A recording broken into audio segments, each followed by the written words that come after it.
On Christmas Day, Angela was handed a new proposal and had no choice but to stay late at the office working alone. Before leaving for the night, the general manager, Carl, stopped by to speak with her, but he wasn't checking on an employee. He was worried that Angela might expose what he had done. Not long ago, he had tried to force himself on her. Fortunately, Angela fought back with everything she had, and he failed. Now he put on a pitiful act. He claimed he had only made a terrible mistake because he was drunk. Angela didn't dare offend her boss, so she reluctantly accepted the apology, pretending nothing had ever happened. After Carl left, Angela received a call from her family. Her mother had already prepared Christmas dinner and was waiting for her to come home. Angela wanted nothing more than to leave immediately, but she still had work to finish. Before she knew it, the night had grown dark and silent. Angela finally clocked out. Her family called again, urging her to hurry home. She quickly headed to the parking garage to get her car, but no matter what she tried,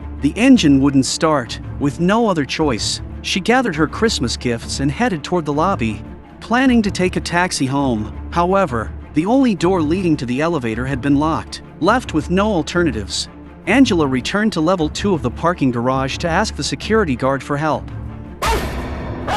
What you doing, Hugh?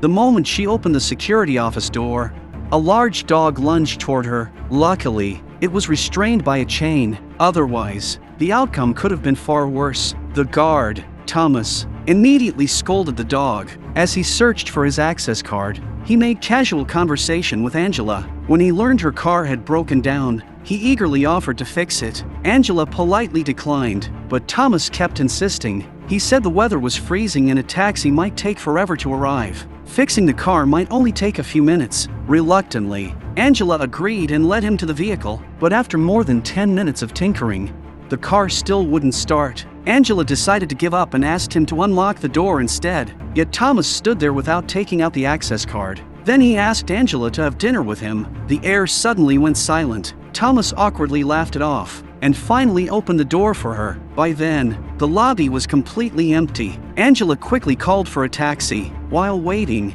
she accidentally drifted off to sleep. What she didn't know was that someone was watching her through the security cameras. After an unknown amount of time, the taxi finally arrived. Angela rushed toward it excitedly, only to discover that the glass doors to the lobby had already been locked. She asked the driver to wait just 1 minute. Then she hurried back to the security station on the first level of the garage and used the intercom to call Thomas. Unfortunately, the driver waited exactly 1 minute before leaving. She wanted to call him back, but there was no signal inside the garage. Frustrated, she took all her anger out on Thomas, even cursing at him through the intercom. Suddenly, the lights began shutting off one by one. Within moments, the entire parking garage was plunged into darkness. Using only the faint glow of her phone screen, she carefully made her way toward the security office on level 2, but she accidentally tripped and fell. By the time she staggered back to her feet, Thomas was standing right behind her.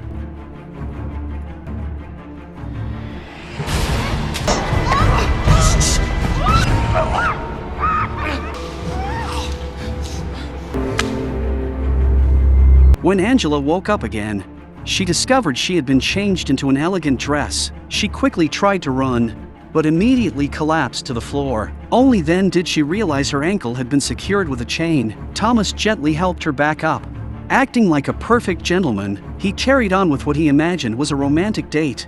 Apparently forgetting that he had kidnapped her, Angela wanted no part of it. She demanded that he let her go immediately, but Thomas ignored every word and continued confessing his feelings. Thinking quickly, Angela lied and claimed her boyfriend would be arriving soon. Thomas wasn't worried in the slightest. Instead, he began asking questions. Did she live with her boyfriend? How long had they been together? Watching Angela struggle to maintain the lie amused him. He had been stalking her for more than a year. He knew nearly everything about her, including the fact that she was single. And that wasn't all. Thomas forced Angela to call her family and tell them she was safe. The moment the call connected, tears filled Angela's eyes. She desperately wanted to ask for help, but Thomas's hand rested against her neck. A small amount of pressure would be enough to seriously hurt her. Angela swallowed her fear and forced herself to speak calmly. She told her family that something had come up and that they shouldn't wait for her. After the call ended, Thomas smiled with satisfaction. Now there would be no interruptions for the rest of the night. Angela belonged only to him. Excited, he presented her with a Christmas gift. Inside was a videotape, and what it contained was even more shocking. It was security footage of Carl attempting to assault Angela. Thomas angrily punched at Carl's image on the screen. Then he gently removed Angela's ankle restraints.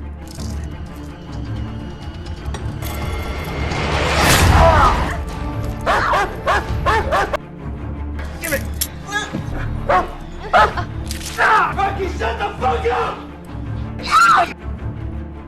Afterward, he drove her down to the 4th underground level. Waiting there was Carl, tightly strapped to a wheelchair. Thomas handed Angela a police baton and encouraged her to punish Carl herself. But Angela was trembling with fear and begged him to stop. Thomas couldn't understand why she was showing Carl any mercy. He knew Carl wasn't a first-time offender. Nearly every woman in the company had been harassed by him, and every time, he found ways to silence them. The more Thomas talked, the angrier he became. His voice grew louder and louder, sensing he was close to losing control.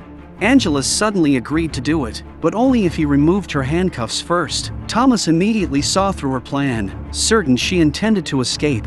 He changed his mind and decided to punish Carl himself.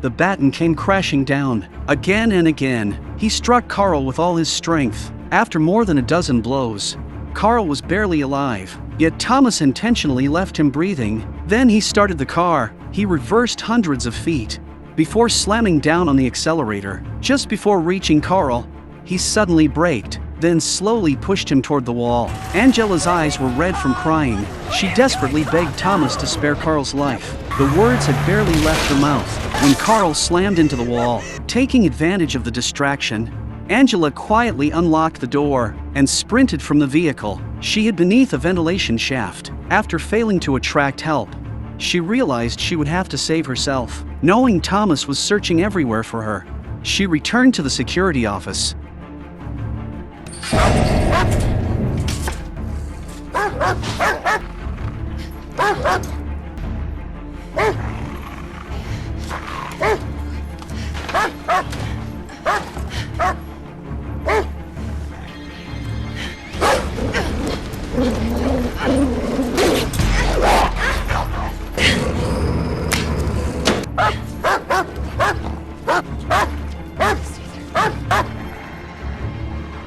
Retrieved her phone and access card, and hurried toward the garage exit, holding her phone outside the metal gate.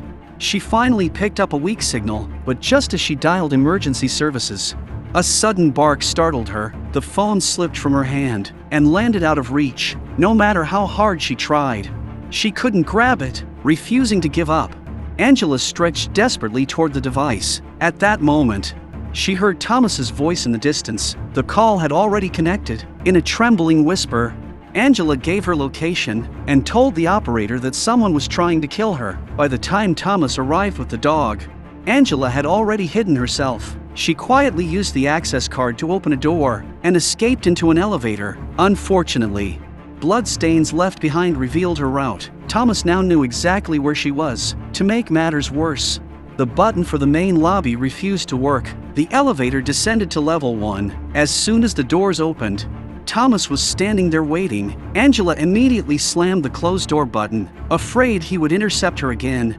She activated the emergency alarm and used the elevator phone to contact building security. After several failed attempts, someone finally answered. Angela desperately begged them to call the police, but the person on the other end remained strangely calm. Instead of helping, they kept asking questions and repeatedly told her not to panic. The moment she heard those words, Angela realized the horrifying truth. The person on the phone was Thomas, and he continued speaking to her with twisted affection, begging her to come out of the elevator willingly. Disgusted by him, Angela refused to respond. Thomas suddenly snapped. He began hurling insults at her, even accusing her of seducing Carl first. Still, Angela remained silent. By now, She was shivering uncontrollably from the cold. Not long afterward, Thomas decided to force Angela out of hiding. He mounted a fire hose above the elevator and slowly began flooding it. The freezing water quickly rose around Angela's legs. As the water level climbed higher and higher,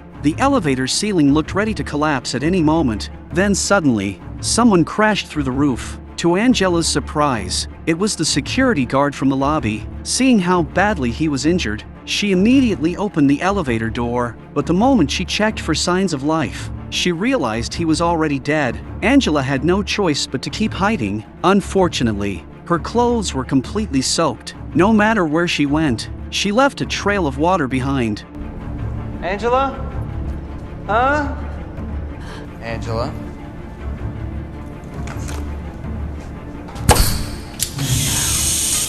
Angela?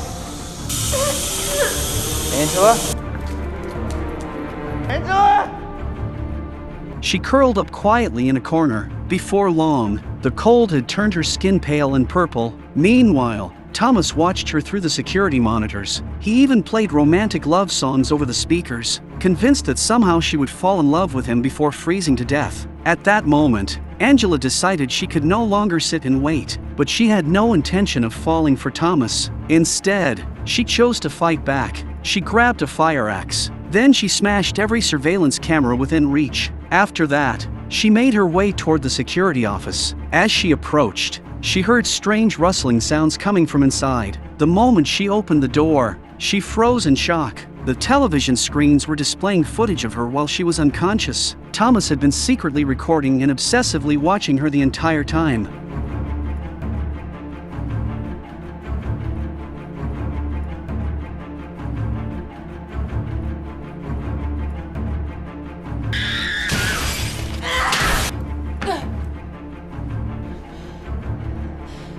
Hello?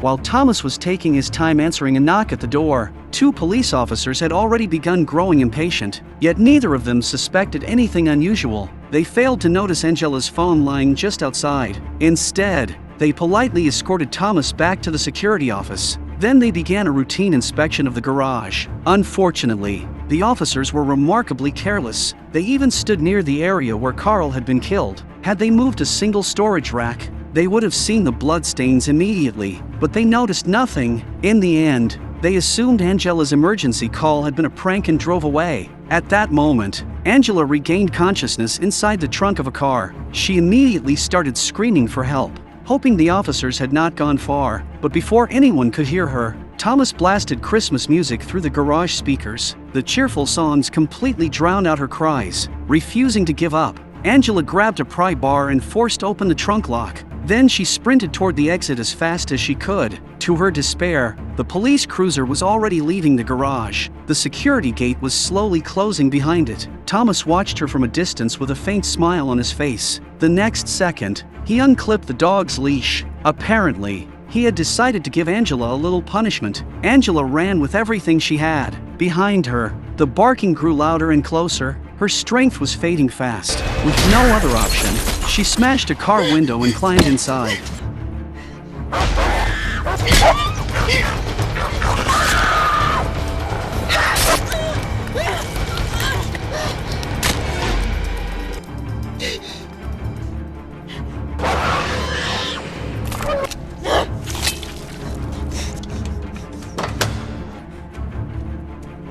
Working against the clock, she eventually broke into the security office. Her first instinct was to call the police, but to her disbelief, nobody answered. At that very moment, Thomas discovered that his dog had been injured. His furious screams echoed through the garage. Hearing them, Angela quickly grabbed a knife. She desperately tried to pick the handcuffs locked around her wrists. No matter what she did, they refused to open. Meanwhile, Thomas spotted bloody handprints outside the security office. He immediately realized Angela was hiding nearby. With a flashlight in hand, he carefully searched the area. Before long, he noticed that someone had tampered with the phone. And just then, the call finally connected. A police dispatcher's voice came through the receiver. Without saying a word, Thomas quietly hung up the call. Following the trail of blood, he made his way into a storage warehouse.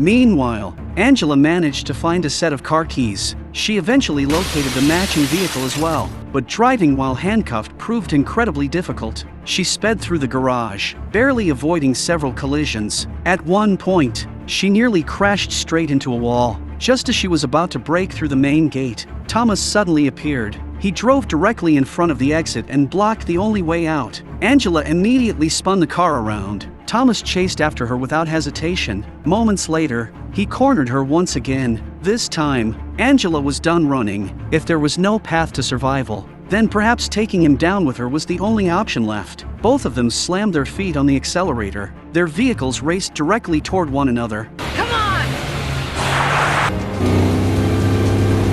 Come on, you chicken shit, come on! But at the last possible second, Thomas swerved sharply out of the way. Angela had no time to slow down. She lost control of the steering wheel. The car flipped violently and spun across the garage. Seeing Angela motionless after the crash, Thomas became genuinely worried. He rushed toward the wreckage, intending to pull her out.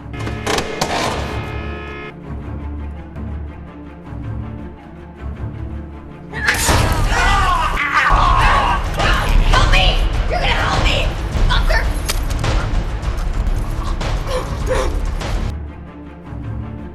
But Angela had already freed herself. In one swift move, she trapped Thomas against the vehicle and locked him in place. When he finally regained consciousness, fuel was leaking from the damaged gas tank. For the first time, panic appeared on his face. Thomas desperately begged for mercy. He insisted that he was not a bad person. According to him, he had only loved her too much. All he wanted was to spend Christmas Eve with her. Angela turned away without emotion. She was ready to leave him to face the consequences of his own actions. But Thomas quickly lost control again. His pleading turned into rage. He began hurling insults at her, calling her degrading names. That was the final straw. Angela had heard enough.